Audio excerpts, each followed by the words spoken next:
Hi, I'm Ashley White and I'm here to share my memory box with you. The first item in my memory box is this little badminton birdie. The story behind this is one of determination, perseverance, things that get stuck in trees, not just the birdie. It's a good one. It's a funny story and I really like it. I'll never forget that one. My next item is The Little White Bird, Adventures in Kensington Garden, by J.M. Barrie. It's a first edition, and J.M. Barrie is one of my favorite authors, and so this is absolutely one of my most prized possessions, and how I came about owning it, that is a really good story. My next item is a heart-shaped leaf. I have a leaf collection. That's what kind of person I am. I collect leaves. And my best friend, he found this for me whenever we were on a hike probably 12 years ago, 13 years ago. And long story short, the long version is better, but we are married now, which is why it's framed. So that is a good story. But the story I am telling you today is the story of this Tin Man and why he is so important to me. It started with my grandpa, who I was very close to. He was a laugher, a professional crossword puzzle solver. He never used pencil, only pen. That's how confident he was, and he was just that good. He wasn't my biological grandfather since I was adopted, but he always told me, it doesn't take blood to make family, and he set a really good example for that. He was just always there for me, my number one supporter, my best friend, really. One of my favorite things about him was his storytelling abilities. He was always telling a story, whether it was true or not so true. I loved it. They were great. They were wonderful stories. I kept the whole family entertained. He had a booming voice, and he was just a mountain of a man, just huge, soft. He was like a big bear, which was one of his nicknames. And he, big of a guy that he was, he really did have the heart of a child, which is one of the things that I think that's one of the reasons I was so close to him. One of his favorite things to say, speaking of, was when I grow up. Being 50 and 60, he still liked to say, when I grow up, and that would be followed by a mission, a hope, or a dream. And he said this until the day he could no longer speak, which is something I always admired about him. He was always so hopeful about everything.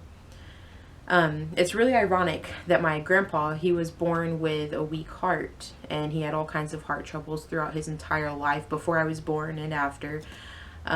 He had all kinds of health issues because of his weak heart. He ended up needing a heart transplant, actually, later on in his life. And through all of that, I was there for him, the parts, that I was there for. And then, even with everything he had going on, he was always there for me. At one point, a couple of years ago, I was told that I wouldn't be able to have children due to a severe condition that I have, that would just keep me from being able to do so. And it really broke my heart, and it broke my grandpa's heart as well, just because we were so close. And I remember one thing that he said to me, I'll never forget it. He said, "Don't give up, Ash. You were born to be a great mama to a child who needs you, and I know somehow you will be." And that just meant the world to me. So when Grandpa fell so ill that we knew he didn't have much more time, we stopped seeing the fertility doctors, and we stopped looking into adoption, my husband and I did what my grandpa and I always do, and I went to be by his side. And I held his hand until he was no longer with us, and that's a moment that I'll never forget. Sorry. I remember I lost a part of me that day, a really important part of me. And not 2 weeks after his funeral, I found out that I was pregnant. And of course, he would have just, he probably was somewhere. I don't know. He just would have gone crazy with that, because we would have had a just long conversation about how significant that was. My husband and I, obviously we were over the moon. We were just so happy. The typical couple, typical pregnant couple with taking pictures of my growing belly and all of that. And then we went to go get our gender sonogram at 20 weeks, around 20 weeks. And, you know, we had always said, oh, we'll be happy either way as long as it's a happy and healthy baby. We don't care if it's a boy or a girl. And whenever the midwife told us you're having a boy, we were just thrilled because we both secretly wanted a boy. But, you know, our lightheartedness kind of faded a little bit after that because she looked at the baby's heart for so long with the sonogram, and we knew something wasn't right. And she ended up telling us, you know, something just isn't right, and she didn't know what it was. So she referred us to a specialist, said we needed to go the very next day, and we did. And we were told that our baby had a severe heart anomaly called hypoplastic left heart syndrome, which essentially means that the baby is born without half of his heart. So he only had the right side. So I was given 2 days to decide if, you know, if I wanted to terminate the pregnancy or if we wanted to continue with it. And we were just heartbroken once again, and we just didn't know, you know, what will the future hold? Will the baby make it to term? Will he make it through the multiple heart surgeries that he will require just to have a chance at living? You know, is that right or wrong? And just all of those questions that, you know, I was really, really missing my grandfather at this point, because that's the kind of stuff that he would counsel me on and give me advice and talk me through and just listen to everything I had to say. And it was really hard, you know, doing all that without him. So we went home that night and we decided, you know, we would give our baby a fighting chance, even though that's not an easy decision to make one way or another. I remember my husband, you know, he touched my midsection and he said, "Come on, Tin Man, you can do it." And that's how my son got his nickname, Tin Man. And it was the boost for me. It was the boost that I needed. It made me smile, and it made me feel stronger, and, you know, like, we can do this, we can do anything. And because he had a name now, the baby had a name. And it was the perfect name. It really was, with his heart condition and everything. So that same evening, right after we had done that, I get a call from my Mimi, and she says, "Ash, I want you to come over. I have something I want to give to you."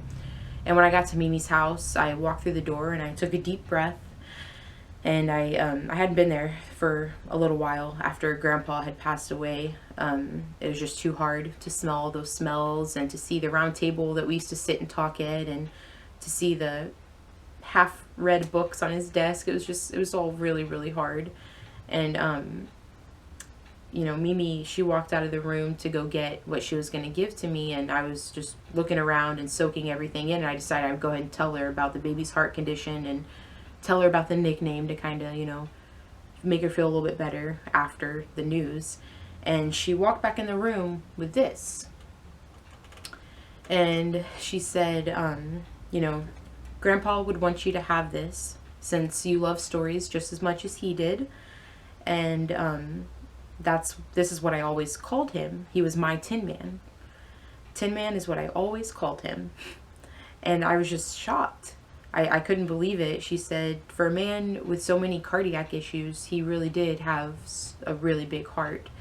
And as you can imagine, the tears began to flow. I explained to Mimi what the name really meant to me, and that this Tin Man will forever be a symbol for my son, but also a reminder of those words that Grandpa said to me before. "Don't give up, Ash. You were born to be a great mama to a child who needs you, and I know somehow you will be." It's a sign from Grandpa, whose nickname I discovered at the most perfect time. So that's the story behind this Tin Man. And then, hang on one second. This is my little boy, and he is doing well. He is in the other room recovering from his second heart surgery. So that's Tin Man. So thank you for listening.